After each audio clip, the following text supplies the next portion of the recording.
Drag headshot के बारे में। तो सबसे पहली टिप मैं आपको देने वाला हूं सेंसिटिविटी की। तो गाइस ड्रैग हेडशॉट में सेंसिटिविटी का बहुत बड़ा रोल होता है। गाइस आपकी सेंसिटिविटी जितनी ज़्यादा होगी ड्रैग हेडशॉट मारने के चांसेस उतने ज़्यादा बढ़ जाएंगे।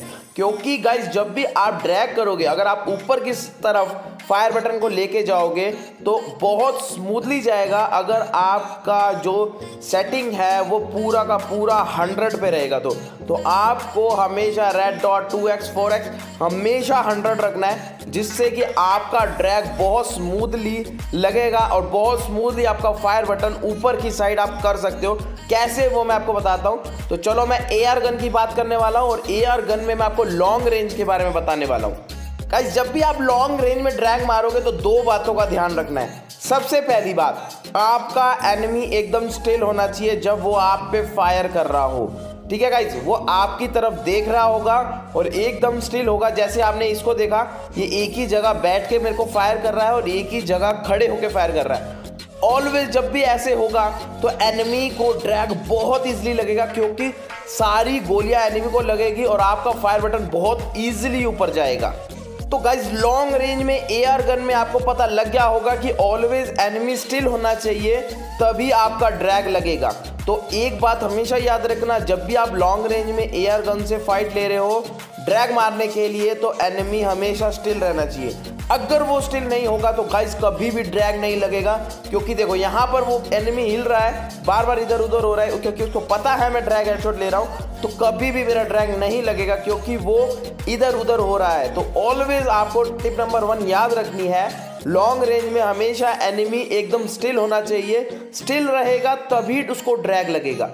अब बात करते हैं स्ट्रेट रन की। गाइस स्ट्रेट रन में क्या होता है, जब भी एनिमी आपकी तरफ रश करता है, ठीक है, वो सीधा आपकी तरफ भागते हुए आएगा, उसका फेस एकदम आपकी तरफ होगा गाइस, तो ड्रैग मारने के चांसेस 100 क्या 200% हो जाते हैं। तो गाइस पहला हो गया आपका, वो स्टिल होना चाहिए। अगर वो स्टिल नहीं है, आपकी तरफ भागता हुआ आ रहा है, तब भी अगर आप फायर बटन को ऊपर की साइड ले जाओगे तो भी ड्रैग लगेगा। तो आपको 2 टिप मैंने दे दी है। इसके बाद मैं आपको टिप नंबर 3 देने वाला हूं, जिसमें गाइस अगर वो क्रॉस रन भाग रहा है, मतलब सीधा आपकी तरफ नहीं आ रहा है, वो ये आपके राइट में भाग रहा है या आपके लेफ्ट में भाग रहा है, तब आपको क्या करना है उसका मैं आपको बताने वाला हूं। तो गाइस ये तो स्ट्रेट रन जो मैंने आपको बताया, अब तक आपको समझ आ गया होगा कैसे करना है। अब मैं बात करता हूं क्रॉस रन की। तो जब भी गाइस क्रॉस रन में होगा ना, तो वो जिस साइड भाग रहा है, देखो ये लेफ्ट साइड भाग रहा है, तो आप मेरा फायर बटन देखो सिर्फ लेफ्ट साइड की तरफ ही ऊपर की तरफ जा रहा है, उससे ड्रैग मारने के चांसेस बहुत ज्यादा हो जाते हैं। क्योंकि गाइस वो जिस डायरेक्शन में भाग रहा है उस डायरेक्शन में आपका भी एम जा रहा होता है। यहाँ मेरे हैंड कैम में देखो मैंने कितना इजीली मारा है, क्योंकि वो जिस साइड भाग रहा था ना गाइस, उसी साइड मैंने मारा। देखो ये बंदा लेफ्ट की तरफ भाग रहा है और मेरा एम भी लेफ्ट की तरफ ही जा रहा है, मेरा फायर बटन भी लेफ्ट की तरफ ही ऊपर की तरफ जा रहा है। तो आपको अपना फायर बटन को ऊपर तो खींचना है, लेकिन उस पोजीशन में जिस पोजीशन में एनिमी भाग रहा होगा। तो गाइज मैंने एआर में आपको 3 चीजें बताई है, क्रॉस रन, स्ट्रेट रन और वो स्टिल होना चाहिए। ठीक है, अब मैं बात करने वाला हूं MP40 की।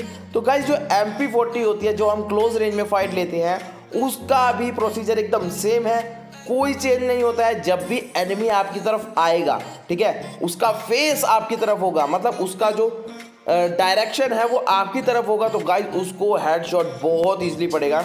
यहाँ पे हैंड कैम में देखो मैंने स्लो करके दिखाया है। बस आपको एक ही चीज़ की बात ध्यान रखनी है, वो ये है कि जो एनिमी है वो आपकी तरफ देख रहा हो। अगर एनिमी आपकी तरफ नहीं देख रहा होगा तो ड्रैग मारने के चांसेस बहुत कम हो जाएंगे।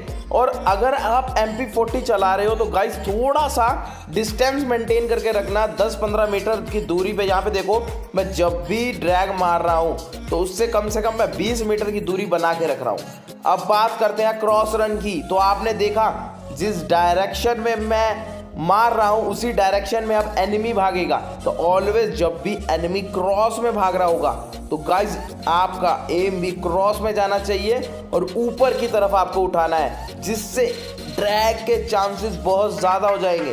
तो मैं आपको स्लो करके दिखा रहा हूं और आप मेरे हैंड कैम में देखो मैंने जिस डायरेक्शन में वो भाग रहा है, अब देखो मेरा जो थंब है वो एकदम ऊपर की तरफ जा रहा है। तो गाइज ये 2-3 बातें थी जो आपको ध्यान रखनी थी। MP40 में वो बस आपकी तरफ देख रहा होगा तो हेड पड़ेगा, अगर वो स्टिल खड़ा है तो भी उसको हेड पड़ जाएगा। अब गाइज मैं आपको दिखाता हूँ कि आप इससे पूरी स्क्वाड कैसे मार सकते हो। यहाँ पर मेरा HP देखो, ये देखो वो स्टिल खड़ा है और मेरी तरफ रश कर रहा है। मैंने आपको लॉन्ग रेंज में बताया था जब स्ट्रेट रन होता है तब भी हेड पड़ता है, तो यहाँ था स्ट्रेट रन, अगर वो स्टिल खड़ा है तो भी उसको हेड पड़ेगा। आपने देखा स्टिल खड़ा है तो भी हेड पड़ रहा है। अब तीसरा हेड मैं मारने वाला हूँ वो जब एनिमी मेरी तरफ देख रहा होगा। तो 3 चीज़ें आपको मैंने बताई थी लॉन्ग रेंज में, वो तीनों चीज़ें मैंने यहाँ पर अप्लाई करी है इस वाली स्क्वाड को मारने के लिए।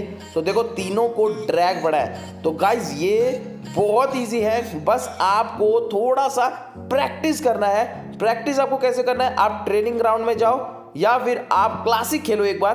क्लासिक में थोड़े इजी बंदे आते हैं तो आप वहाँ मार सकते हो और आपको ड्रैग बहुत इजी आ जाएगा। तो गाइज अगर आपको वीडियो अच्छा लगा है तो वीडियो को लाइक ज़रूर करना, शेयर करना और चैनल को सब्सक्राइब करना। हम फिर मिलेंगे नेक्स्ट वीडियो में, तब तक के लिए bye bye, take care guys.